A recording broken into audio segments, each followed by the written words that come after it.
Shalom, shalom, boa tarde. Hoje, 19 de setembro do ano 2022, 23 de Elul do ano 5782, à tarde com a Torá. Estamos aí na semana que antecede Rosh Hashanah 5783. Então, nós estamos aí nos dias finais do ano 5782 e vamos para o novo ano judaico, Rosh Hashanah. Ao pôr do sol de domingo, nós estaremos aí então fazendo a comemoração do ano novo judaico 5783, diretamente ali da Sinagoga Benei Noach, Jardim Silvestre 2, em Bauru. De Bauru para as Nações, estaremos transmitindo o cerimonial e a festividade de Rosh Hashanah, o Ano Novo Judaico 5783, juntamente com o nosso emissário Emerson Felipe da Silva e os demais amados irmãos, na reunião presencial e também na reunião virtual, com aqueles que, infelizmente, não puderem estar presencial junto com as suas comunidades ou alguma comunidade, estarão aí virtual, estarão presentes conosco aí, Baruch Hashem por isso, ok? Hoje nós estamos iniciando fora do horário padrão, tendo em vista aí alguns empecilhos, né? Alguns problemas técnicos, né? A noite foi muito fria, saímos muito tarde do serviço e as primaveras não ajudam muito mais a ficar aí a noite fria em pé, no branco, né, como diz o outro aí. Mas Hashem sabe o que faz e tudo tem o seu tempo determinado abaixo do sol, ok? Baruch Hashem. Então hoje nós temos aí a nossa sobre fortaleza, sobre Teshuvá e Ano Novo. Temos um texto aí maravilhoso, precioso, que os nossos mestres nos traz a respeito da nossa Teshuvá e o que nós precisamos de fato estarmos aí conectados com isso. Dentro da festividade de Rosh Hashanah, nós temos aí, e vamos estar falando, né, nos próximos dias, e principalmente no momento do cerimonial do Ano Novo, né, estaremos falando aí sobre os aspectos, né, dos alimentos e frutas, o que significa, qual é o simbolismo que tem por detrás disso daí tudo, e nós estaremos trazendo aqui, sem sombra de dúvidas, esta graça preciosa, né?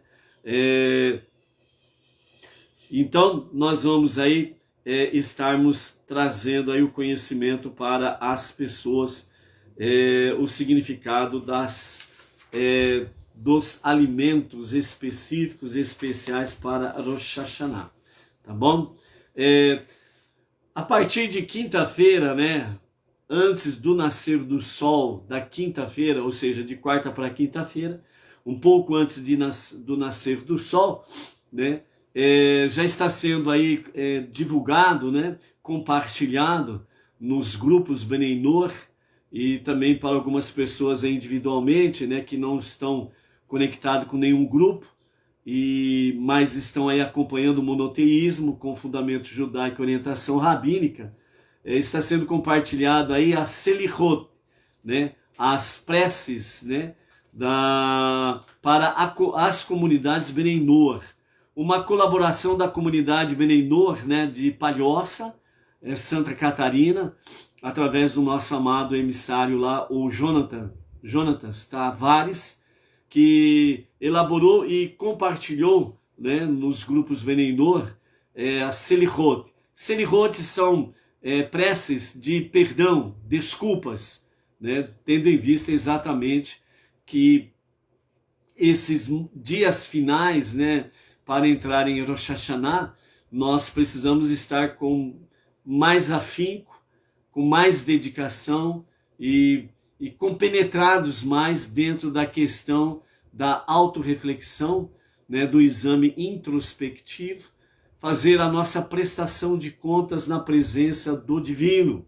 o único Deus, o único Criador, o único Salvador, onde nós estaremos aí fazendo Selichot, né, pedidos de desculpas pedidos de perdão a Deus. Então, o nosso amado emissário Jonatas Tavares, lá da comunidade Bnei Noach Palhoça, né, elaborou então esse livreto, Selihot, para as comunidades Bnei Noach, né? Então estão aí, né? Obviamente, vamos dizer assim, dentro do padrão judaico em si, os judeus em si fazem muito mais extenso do que temos em mão, realmente a Selihot, principalmente nas sinagogas, né? Então, o ideal seria exatamente esse, né? As comunidades Bnei Noach abrirem na madrugada, de forma presencial, as pessoas estarem presentes e fazerem a Selihot, né? Mas como ainda nós estamos, né, como dizer assim, né, estamos engatinhando para andar, né? Então as coisas vão se adequando, vão amadurecendo, e provavelmente com a graça bendita de Hashem, se Mashiach não se revelar até lá, no próximo ano, pela misericórdia de Hashem, será bem melhor do que o ano atual, ou seja, sempre procurando progredir, crescermos cada vez mais, ok? Então, dentro desse aspecto aqui, algumas comunidades aí estão se organizando, né, nas suas lives para fazerem estas Selihot na madrugada, antes do amanhecer, antes do nascimento do sol, ok? Então, nós vamos estar vendo aí as possibilidades de nós podermos também fazer, né? Tendo em vista que, por exemplo, nós de quarta para quinta-feira, por exemplo, nós já estaremos de serviço, né? Então estaremos no plantão, no trabalho secular, e de quarta para quinta-feira não teremos como o fazer, mas estamos aí estudando, né? De acordo com a Correria e Companhia Limitada, de podermos fazer isso também na madrugada, de quinta para sexta, de sexta para sábado e de sábado para domingo. Mas nós estaremos aqui comunicando, avisando, né, aqueles que assim quiserem participar virtualmente para as Selihot, ok? E aí nós estaremos então fazendo juntos nessa questão aí, tá bom? Então vamos em frente aí. E porventura, né, quem tem o nosso zap aí, né, e ainda não tem o livreto, né, o folheto da Selihot, é só nos solicitar que nós estaremos compartilhando aí.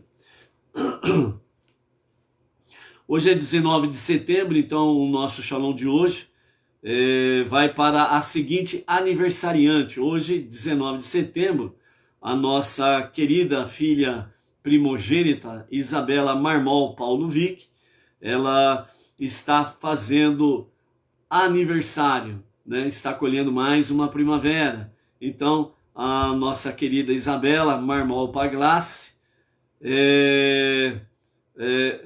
Paulovic, melhor dizendo, né? Isabela Marmol Paulovic, né? O nosso Mazal Tov, que Hashem renove sua graça, o seu favor e seu benefício, atenda os seus pedidos, os desejos do seu coração, e que seja de fato, né, uma renovação em toda a vida espiritual, física, financeira, material, os projetos e planos que sejam alcançados, sejam para vitórias e conquistas, com muita proteção, saúde, vida longa até os 120 anos, né? Se Mashiach não se revelar até lá, mas que seja a revelação de Mashiach para qualquer momento mesmo, amém, vem amém, porque aí não precisamos de 120 anos, aí a vida é eterna, né? Então é preferível a revelação de Mashiach, não restam dúvidas, né? Então a nossa querida Isabela Marmol Paulovic, Mazal Tov, juntamente com o seu marido Igor, juntamente com os seus filhos maravilhosos, lindíssimos, né? A Gabriela e o Miguel, né? Que seja aí na sua vida e na vida da sua família, bênçãos sobre bênçãos, desde agora e para todos sempre. Amém, amém. Aleluia. Baruch Hashem. Também a Eliane Oliveira, né? O nosso Shalom, lá de Diadema, São Paulo, a grande São Paulo, a Eliana Oliveira, devorar history, né?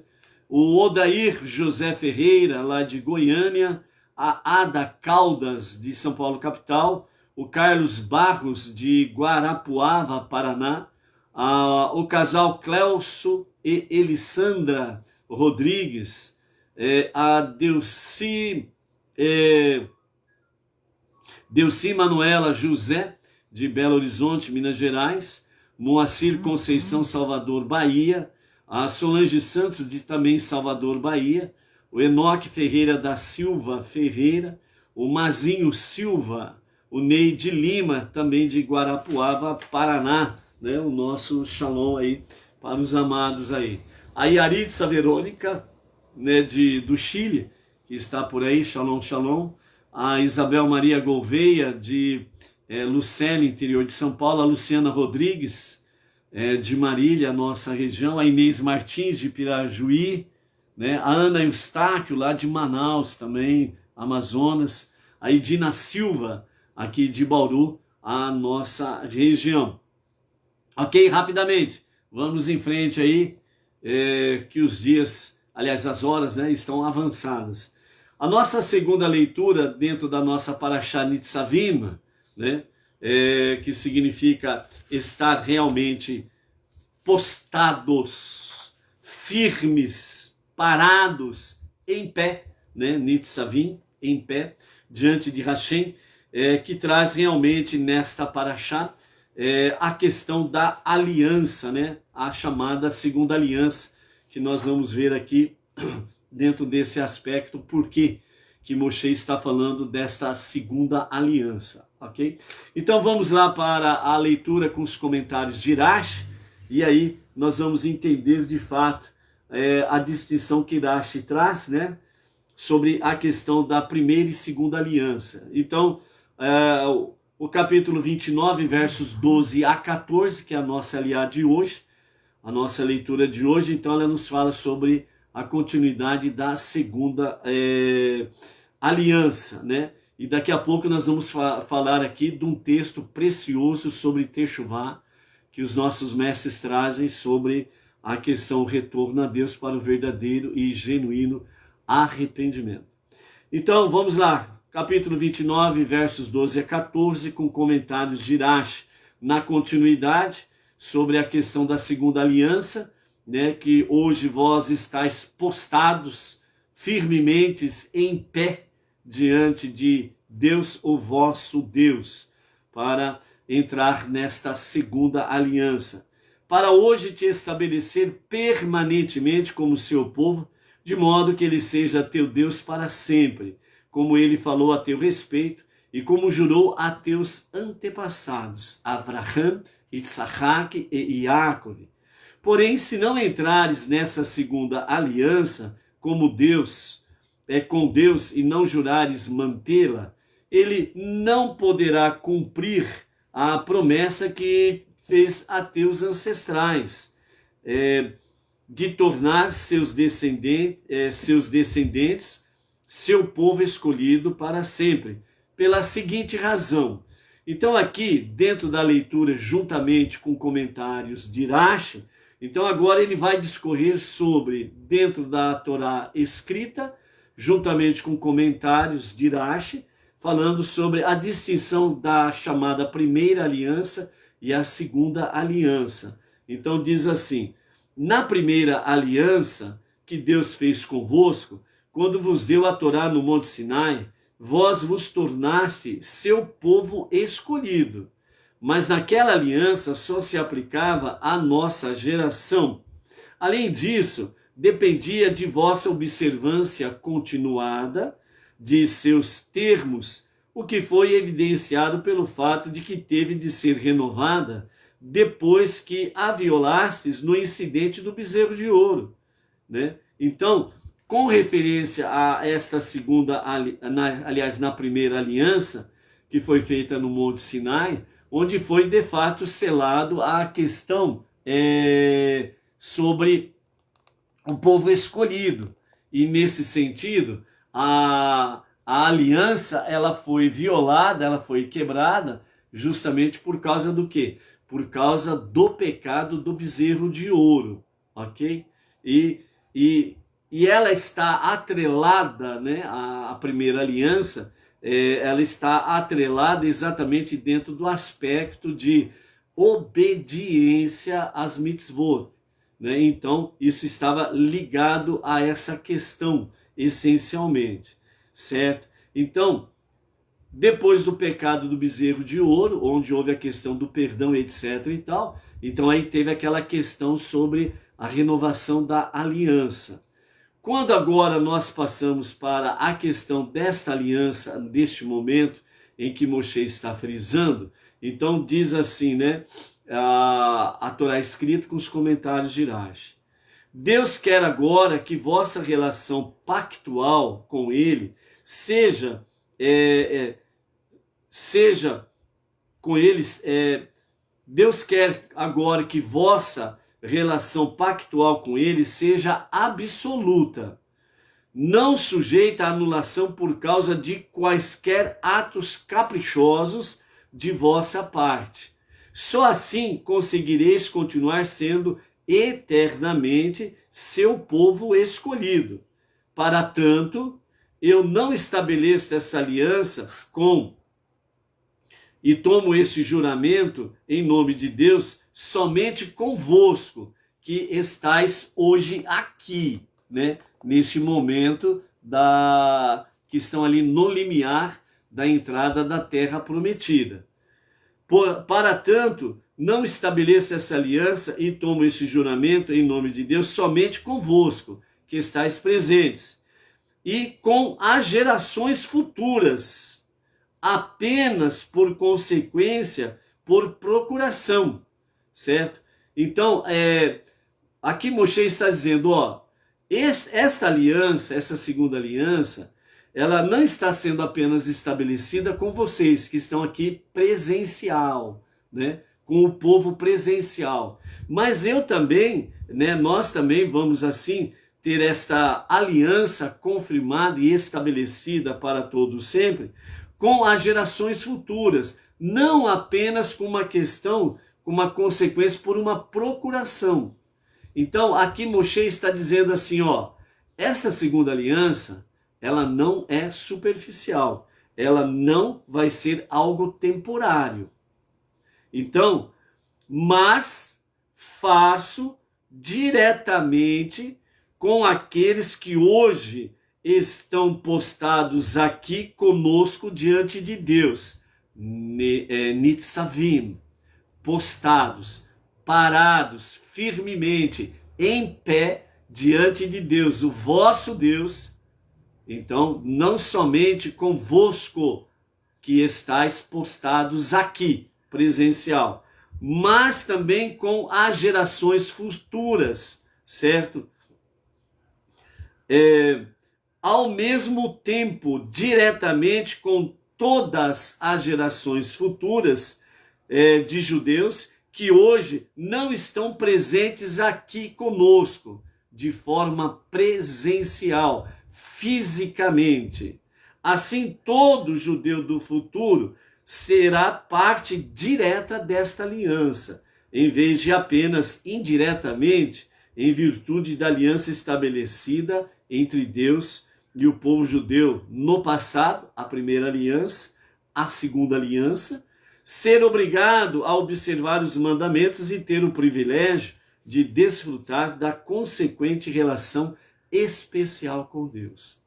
Nesse sentido aqui, o que Moshe Irashi comenta é o seguinte: a primeira aliança, por assim dizer, não que ela foi anulada, viu? Não vamos pensar aí que a primeira aliança foi anulada, não. É uma questão de nos focalizarmos e nos localizarmos em questão de tempo. Primeira aliança, Monte Sinai. Houve o pecado do bezerro de ouro, com o perdão houve o restabelecimento da primeira aliança, Monte Sinai. Aqui, na segunda aliança, por assim dizer, né, o nosso Rashi, né, está comentando que nessa segunda aliança está sendo, de fato, renovada a primeira aliança com um ingrediente a mais. Então, nessa segunda aliança, não é que foi anulada a primeira. Não é que nem se fez aí no mundo religioso, né, onde colocaram um novo livro dizendo que o antigo não tem mais valor, não tem mais sentido. Não é nesse sentido, obviamente, porque essa colocação ela está totalmente errada, falha, né? Ela não condiz com as bases bíblicas. Por outro lado, dentro da questão da aliança, primeira e segunda aliança, aqui está nos trazendo a questão de focalizar a primeira e a segunda aliança sobre os seus ingredientes, os seus decretos, né? Os seus artigos, por assim dizer, dentro de uma configuração jurídica, né? Mas está nos dizendo aqui na segunda aliança que a primeira, ela permanece, ela é renovada neste momento. Só que neste momento é colocado um artigo a mais, um ingrediente a mais, um inciso a mais, né? Para que tudo tenha um valor eterno. É nesse sentido que aqui Moshe está fazendo, Irache e os demais sábios estão comentando dentro desse aspecto. Então, nessa segunda aliança é confirmado, a primeira, o povo judeu é o povo escolhido, é renovado esta aliança automaticamente, e como ela é atualizada, esta primeira aliança, a primeira aliança, então, como ela é atualizada e chamada de segunda aliança, sem perder nenhum dos artigos incisos que estão dentro da primeira aliança, é colocada um instrumento a mais para ter o valor jurídico, exatamente nesse sentido. Então, nesse momento, antes de adentrar na terra prometida, então, esta aliança, ou esta segunda aliança, ela está sendo renovada dentro destes aspectos para que esta geração que vai entrar na terra prometida, eles tenham a convicção e a certeza de que os seus descendentes estão na mesma aliança. O povo escolhido de Deus, o povo santo, o povo separado, né? O povo ímpar de Deus, para poder, através dele, revelar, através do povo judeu, Deus revelar-se às nações, através do povo judeu, a luz divina ser revelada às nações. E então aqui, de forma bem clara, fica postado então que, neste momento, vocês estão adentrando nesta aliança com o juramento de que realmente Deus, o seu Deus, é para sempre o seu Deus e que vocês são para ele eternamente o seu povo. E nesse momento, nesta aliança, né, somado a esse detalhe, o ingrediente, né, o X, né, da questão desta aliança, não vai depender se vocês permanecerão fiéis ao pacto ou não. Não vai depender se vocês serão obedientes aos mandamentos ou não. Nesse momento, firmado a aliança, renovado este pacto, como segunda aliança, significa que Deus será eternamente o vosso Deus. E você, povo judeu, será eternamente o povo escolhido de Deus, independente se permanecerem ou não fiéis à sua palavra, à sua vontade. E esta aliança, ela está sendo de fato firmada através desse juramento que Moshe diz, que eu tomo de vós, que estáis presentes, não somente convosco, mas por todas as vossas gerações futuras, que hoje Moshe está de fato pegando este juramento nesta aliança com todo o povo. E ele, como o líder máximo do povo judeu neste momento, ele está tomando este juramento também com as gerações futuras. Por isso, os nossos mestres falam que neste momento, assim como aconteceu no Monte Sinai, todas as almas estavam presentes, todas as almas judias estavam presentes no momento da aliança. Então, por isso, foi firmado com todas as gerações futuras. Então, se hoje nós temos de fato o conhecimento do único Deus, do único Criador, do único Salvador, é graças a esta aliança, né, que realmente trouxe para nós um pacto eterno com o povo judeu, e através do povo judeu, né, os portais, os portões celestes se abriram para que os não-judeus pudessem andar ombro a ombro com o povo judeu na presença divina e trazendo mais presença divina entre as nações, né? E essa é a nossa tarefa principal como não-judeus entre as nações, né? Estarmos ombro a ombro com o nosso irmão mais velho, o povo judeu, transformando este mundo para ser a moradia de Deus. E nesse sentido, o nosso Rebbe Menachem Mendel, ele nos fala sobre uma fortaleza. Mesmo hoje em dia, proclamar nosso pacto com Deus através da decisão de estudar sua Torá e cumprir seus mandamentos, nos une de forma imediata, espontânea e automática com todo e cada judeu do mundo inteiro. Então, este pacto aqui, o nosso Rebbe Menachem Mendel, nos mostra uma realidade, que quando nós, não judeus, que estamos no monoteísmo, com fundamento judaico e orientação rabínica, nós já temos uma conexão com o irmão mais velho, o povo judeu. Quando nós adentramos no estudo da Torá, né, e as suas mitzvot, as 7 leis de Noé e as suas ramificações, então automaticamente nós já temos uma união e uma unidade com o povo judeu imediatamente em todos os 4 ventos do planeta. Então o estudo da Torá é que nos une. É o estudo da Torá, os 5 primeiros livros bíblicos, os 5 primeiros livros do Tanakh, das escrituras sagradas, é que faz com que nós sejamos um povo e estejamos nesta união e unidade como povo e com Deus. Então, por isso que é importante, né, entre outros fatores, o nosso estudo da Torá. Isso nos conecta, por sua vez, com cada geração do povo judeu, tanto do passado, como do presente e como do futuro. Então vejam bem como que o estudo da Torá nos leva espiritualmente a uma dimensão infinita, passado, presente e futuro. Então, nós precisamos cada vez mais estarmos conscientes realmente do poder de estudar Torá.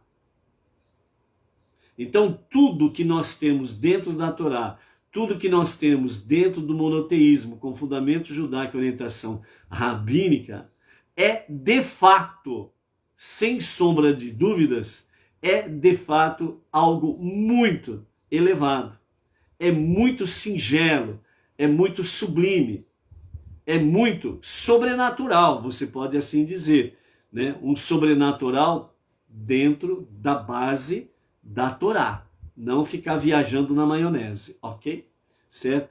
Então vejam bem que nesse sentido, você tem nessa dimensão espiritual, você viaja ao passado, permanece no presente e vai ao futuro, e você volta ao presente para que o passado não se apague e o futuro esteja sempre vivo, né, em sua memória, em sua visão. Então o estudo da Torá, o estudo da Torá é de fundamental importância para o nosso dia a dia. Então podemos, sem sombra de dúvidas, nesta decisão, estudar a Torá, seus mandamentos, seus princípios, estudarmos as 7 leis de Noé e as suas dimensões. Isso pode, sem sombra de dúvidas, quando tomamos essa decisão, contamos com o apoio de todos os nossos amados irmãos judeus, de todas as gerações.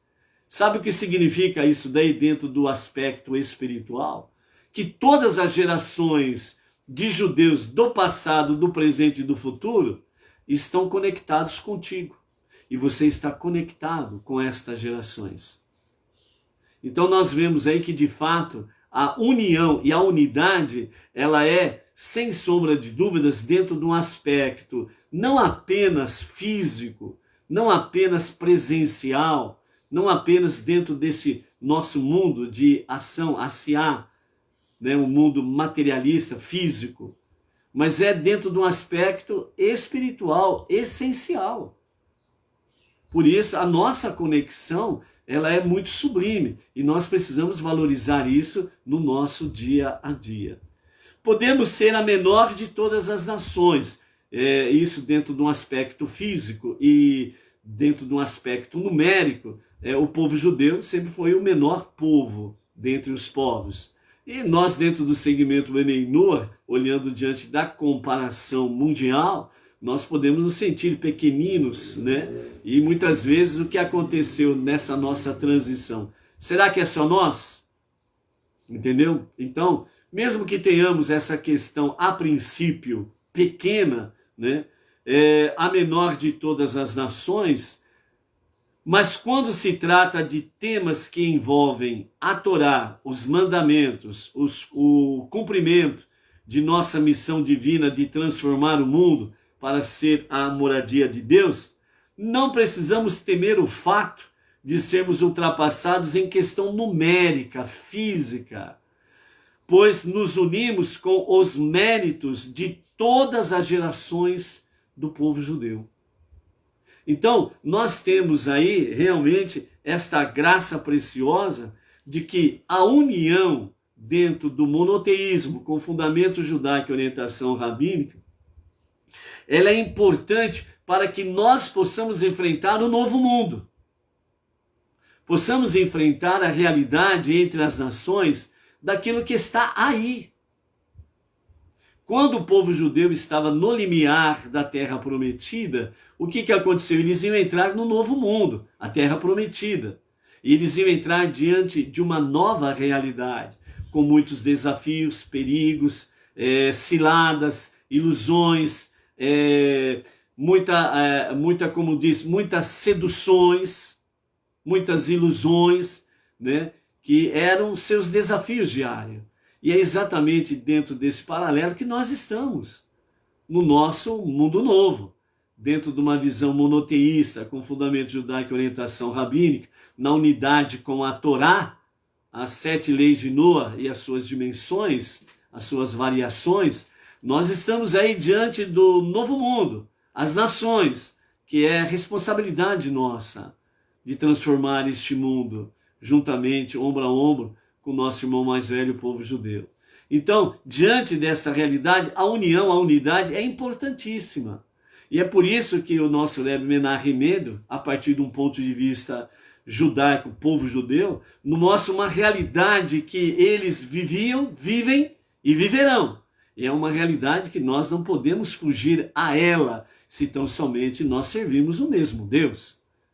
Então nós precisamos ver essa questão e valorizarmos cada vez mais dentro de um aspecto espiritual, realmente no bom sentido, sobrenatural, daquilo que realmente nós temos diante de nós aí nesse aspecto, ok? Então por isso, amados, não importa onde você esteja, não importa aonde você está, mas lembre-se que a nossa união como Bnei Noach, ela é importante para podermos vivenciar toda esta realidade de gerações judias do passado, presente e futuro, que faz parte estas gerações da história do nosso irmão mais velho, o povo judeu, certo?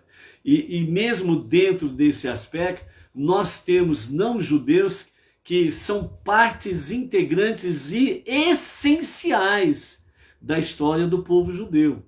Noach e os patriarcas e as matriarcas. A princípio, eles eram Bnei Noach. Não sei se vocês já ouviram isso. E o nosso Rav Yaakov Gerenstad, né, como outros mestres, já falaram dentro deste aspecto, né, de Noé, os patriarcas, as matriarcas. A princípio, eles eram, de fato, né, Bnei Noach. Depois se tornaram realmente o povo judeu, ok? E aí por aí afora vai, né? Nós temos aí várias pessoas que se somaram ao povo judeu através da sua conversão, e eles eram Bnei Noach, ok? Então, os Bnei Noach sempre estiveram presentes dentro da história do nosso amado irmão mais velho, o filho primogênito de Deus, o povo judeu.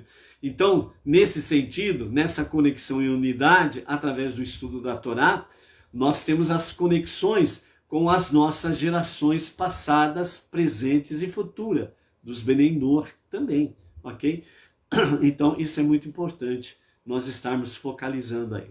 Reflita sobre isso e procure cada vez mais compreender essa realidade, ok? Estamos chegando em Rosh Hashanah e novamente nós falamos aí sobre o Marzor, né, que estaremos usando na festividade do Ano Novo e do Yom Kippur, o dia da expiação, o dia do perdão, ok? E para finalizarmos, nós queremos deixar aqui, né, uma palavra, como nós estamos dentro da nossa Teshuvá, do mês de Elul, né, falamos aí sobre a Selihot, que são as preces de pedidos de desculpas, perdão a Deus, ok? E também com o próximo, né? Nós não podemos esquecer esse detalhe. Se você prejudicou o seu próximo em alguma questão, você precisa se corrigir com o seu próximo, pedir perdão a ele, para que você possa entrar, né, no ano novo 5.783, sem sombra de dúvidas, muito mais leve e selado para um ano bom e doce, ok? Então, dentro desse aspecto, nós temos aí Rambam, Maimônides, né? O Rabi Moshe, filho de Maimon, né? Filho de Ovaide, ele nasceu no ano 1138, né? Então, nos fala aqui que Maimônides, né, que é o acrônimo do seu nome, Rambam, nos fala que nas leis de Teshuvá, capítulo 3, versos 1 a 3, nos ensina que todo homem possui tanto pecados quanto méritos. Quem possui mais mérito do que transgressões é considerado de um completo tzadik. Então vejam bem o que Maimônides nos traz nas leis de Teshuvá, capítulo 3, verso 1 e 3. Todo ser humano, todo homem, e isso inclui judeus e não judeus automaticamente, todos possuem tanto pecados quanto méritos. E quem possui mais mérito do que transgressões é considerado completamente tzadik. Ainda há uma outra categoria, em que aqueles que possuem mais transgressões do que méritos, então ele é considerado completamente um rachá, um malvado. Quem possui equivalência de pecados e méritos, então ele é chamado de Benoni, né? Que é aquela pessoa mediana, ela está no equilíbrio. Ela tem tanto pecados e méritos, estão numa balança de equilíbrio, ok? Então, nessa balança de equilíbrio, então é chamado de Benoni, mediano. Então, nós temos aí justo, temos o rachá, né? Temos o tzadik, o justo, temos o rachá, o malvado, o perverso, e temos o Benoni, o mediano. São as três categorias que as leis de Teshuvá trazem para nós, ok? Através de Maimônides. Então, a mesma classificação, ela é aplicada a uma nação. Então, cada nação também tem essa mesma aplicabilidade. Uma nação pode ser justa, ou ela pode ser malvada ou perversa, e ela pode ser mediana. Então, as leis de Teshuvá, de Maimônides, diz: se o mérito coletivo, portanto, da nação, de todos os seus habitantes, é maior, né, o seu mérito coletivo, então aí já não é mais o individual, é coletivo. Então, individualmente, nós vimos aí, o justo possui mais méritos do que pecado. O malvado, o rachá, o perverso, né, ele possui mais pecados, mais transgressões do que méritos, certo? E o mediano, ele está no equilíbrio, ele está naquela gangorra, né? Está no equilíbrio. Se ficar para cá, olha, vai virar um rachá, né? Se ele pender por outro lado, méritos, ele vai virar o quê? Vai virar exatamente um tzadik, um justo, ok? Então, quanto mais ele tiver mais peso, né, de justiça, de méritos, de obediência, prática, etc. e tal, à vontade divina, e então tem aí justo, malvado e mediano. A mesma coisa se aplica agora à questão de nações, né? Isso pode ser tanto no aspecto cidades, estados e nações. Então aí vem o coletivo. Então, qual é essa a questão? Então, se os habitantes de uma localidade, os seus pecados, aliás, os seus méritos coletivos forem maior do que os pecados, né? Então eles são considerados, aquela comunidade, aquela sociedade, ela é considerada tzadikim, justos. Não importa se tem malvados no meio delas, mas se o mérito coletivo é maior, então a coletividade, ela faz com que todo o povo seja abençoado. Por isso nós temos aquela questão lá que Salomão traz, né? Quando um justo ele governa, o povo se alegra, porque os méritos vão ser maiores, né? Do que as malvadezas, por assim dizer. E quando o ímpio, o perverso, o rachá governa, o povo sofre, o povo chora, porque aí as maldades e transgressões serão maiores. Por quê? Porque aquele que está governando, ele libera, ele abre os portais do inferno, por assim dizer, para você entender literalmente, né? O governo de um perverso, ele libera os portais do submundo, né? Dos espíritos malignos sem corpos, né? Popularmente conhecido como demônios e portais do inferno. E aí então o povo vai sofrer barbaridade, né? Então é dentro desse aspecto coletivo, ok? Então, se os pecados coletivos forem maiores, então serão considerados como rechaim, malvados. Isso também se aplica ao mundo todo, entendeu? Ao mundo todo.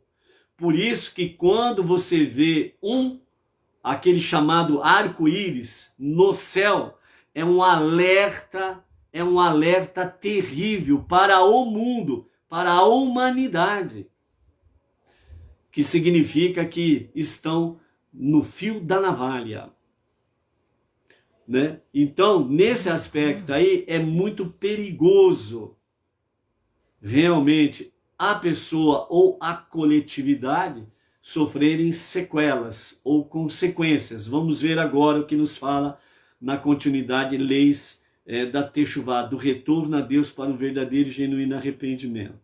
Se os pecados da pessoa predominarem sobre os seus méritos, ela morrerá prontamente por causa da sua perversidade, conforme consta em Jeremias, capítulo 30, verso 14, que diz: devido à magnitude de teus pecados, perecereis, né? Similarmente, se os pecados de uma nação predominarem, ela será destruída prontamente, como nós vemos em Gênesis capítulo 18 e verso 20, onde diz: o clamor de Sodoma e Gomorra aumentou. O mesmo se aplica ao mundo inteiro. Se as transgressões predominarem sobre os méritos, ele será destruído prontamente, conforme diz, né, exatamente Gênesis capítulo 6 e verso 5.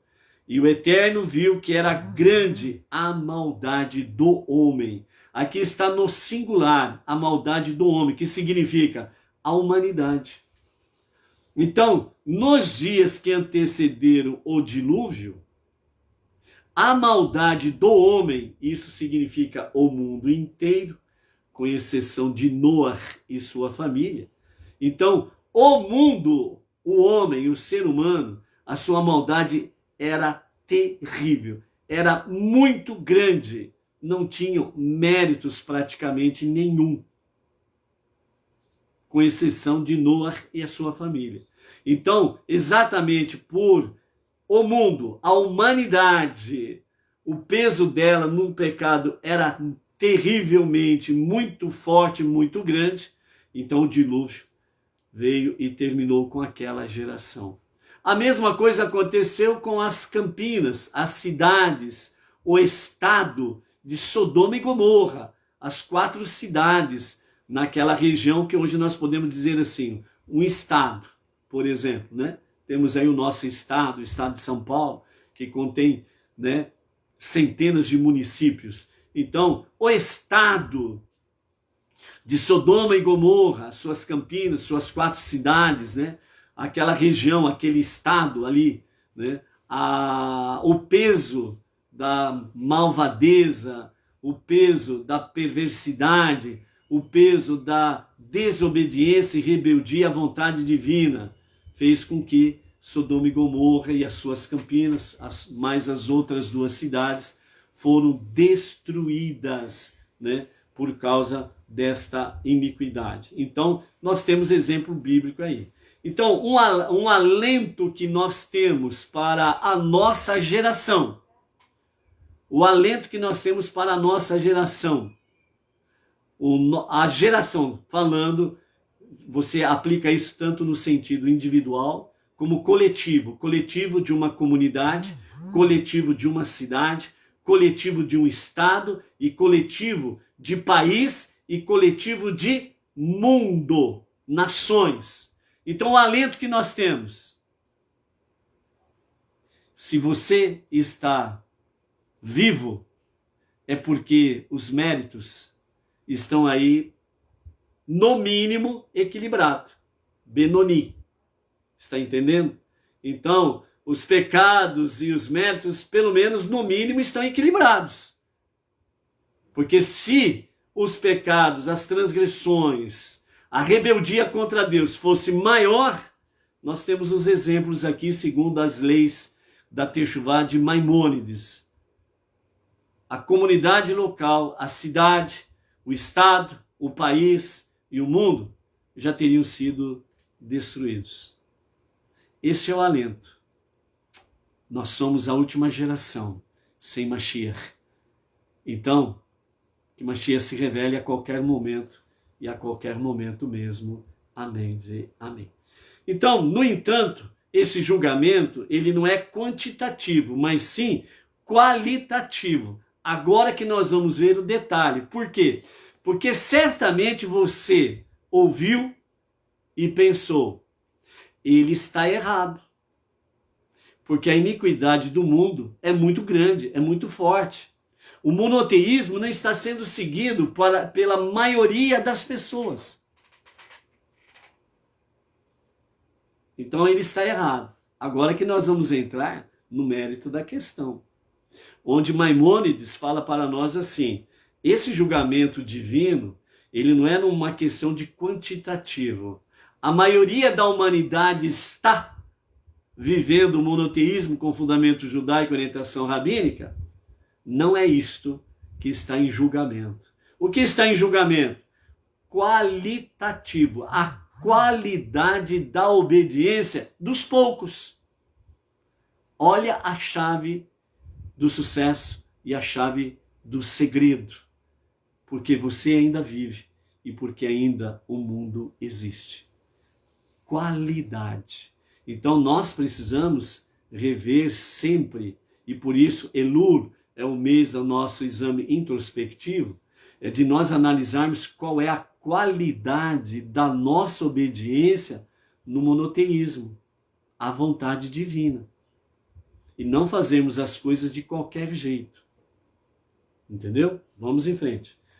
Alguns atos meritórios individuais possuem maior peso que muitos pecados.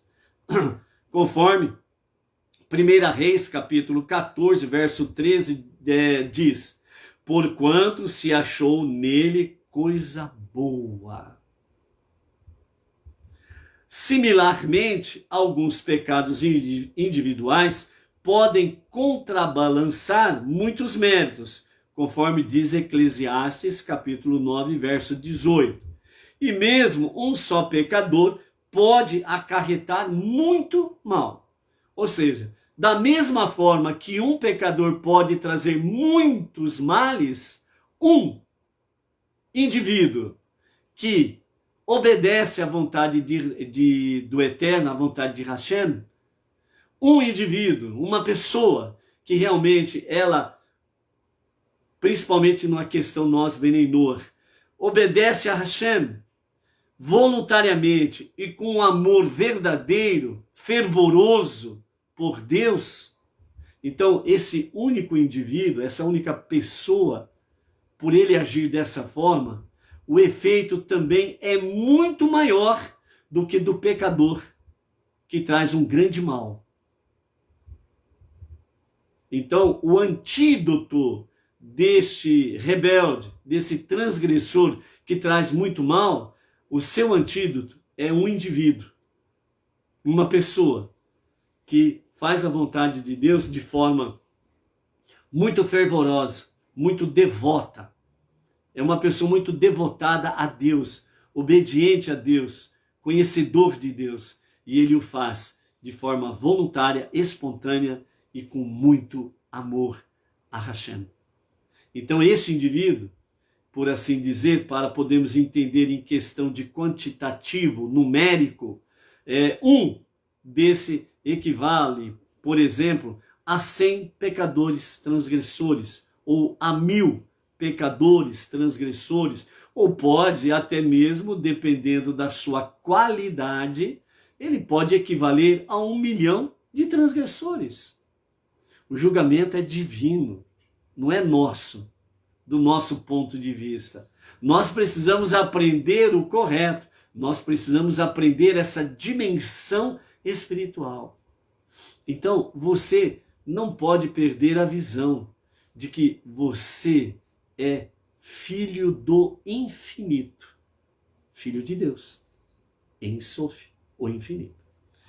A determinação depende unicamente do julgamento de Deus, que possui um conhecimento totalmente abrangente, pois só ele pode comparar méritos com pecados, e não nós, porque o nosso julgamento ele é falho. E muitas vezes o nosso julgamento, ele vai por questões emotivas, muitas vezes ele vai por questão de familiar, parentesco, por interesses, entendeu? E o julgamento divino é totalmente abrangente e perfeito. É por isso que cada pessoa deve, ao longo do ano inteiro, considerar-se igualmente equilibrada entre méritos e pecados. Você não precisa ficar preocupado. Eu preciso ser mais santo. Eu preciso ser mais justo. O próprio Maimônides traz para nós, nas leis de Teshuvá, nas leis do retorno a Deus para um verdadeiro e genuíno arrependimento, no capítulo 3, verso 1 a 3, que nós precisamos realmente estarmos aí dentro de uma consideração, avaliação, que precisamos estar sempre procurando manter o equilíbrio. O equilíbrio. Porque se você fica preocupado com ser mais, justo do que os outros, você corre um risco, que às vezes a gangorra pode mudar a posição.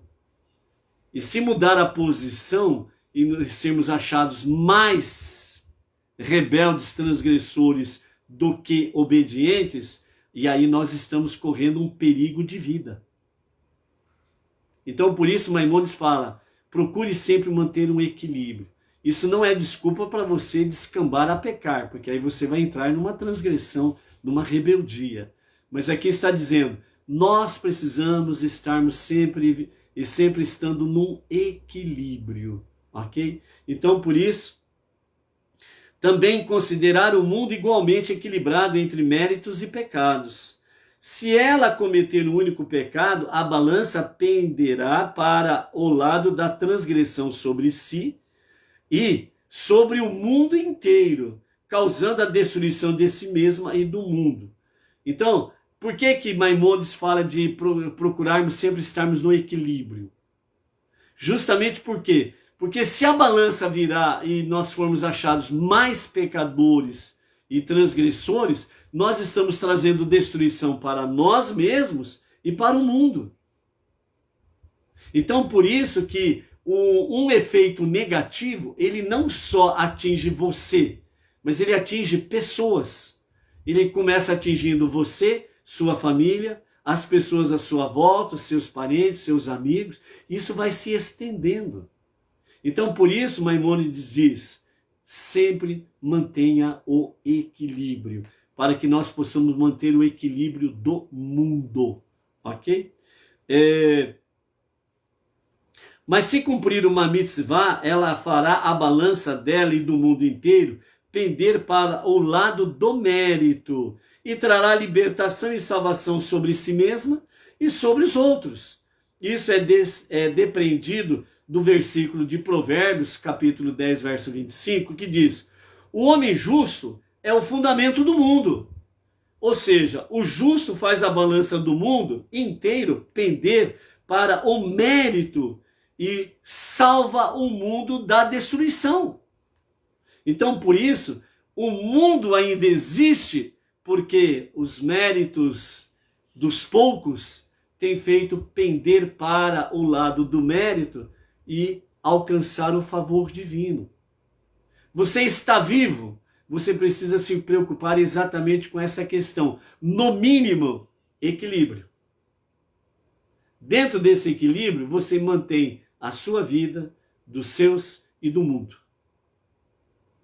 Se nós tivermos mais pecados no sentido de transgressões, você está desequilibrando e nesse sentido você está trazendo mais destruição para si mesma e para o mundo. Por isso, nós precisamos, dentro desse aspecto aí, estarmos lembrando que Dayan Haemet, o justo juiz, o único Deus, o único Criador, o único Salvador, todo ser humano, nesses dias, estão passando pelo juízo divino. Quer as pessoas estejam ou não no monoteísmo com fundamento judaico e orientação rabínica. Queiram as pessoas estarem ou não dentro dos 5 primeiros livros, a Torá ou o Pentateuco, das Escrituras Sagradas. Todo ser vivente passa pelo juízo divino. Todo ser humano passa pelo juízo divino nesses dias até Yom Kippur. Então, por isso, amados, que nós possamos estarmos aí, né, realmente compenetrados dentro desta questão que Maimônides traz para nós, né? A nossa preocupação mínima é manter equilíbrio e sempre seguindo em frente para que os méritos sejam aumentados, para preservar as nossas vidas, a vida dos nossos queridos e também da nossa comunidade, da nossa cidade, do nosso estado, do nosso país e do mundo inteiro. Você é responsável por você, pela sua família, pela sua comunidade, pela sua cidade, pelo seu estado, pelo seu país, pelo seu mundo, o nosso planeta Terra. Então, por isso, seja forte, seja luz. Amanhã teremos mais para esses dias, sem sombra de dúvidas, dentro do aspecto de Teshuvá. Ok? Shalom, shalom. Até amanhã.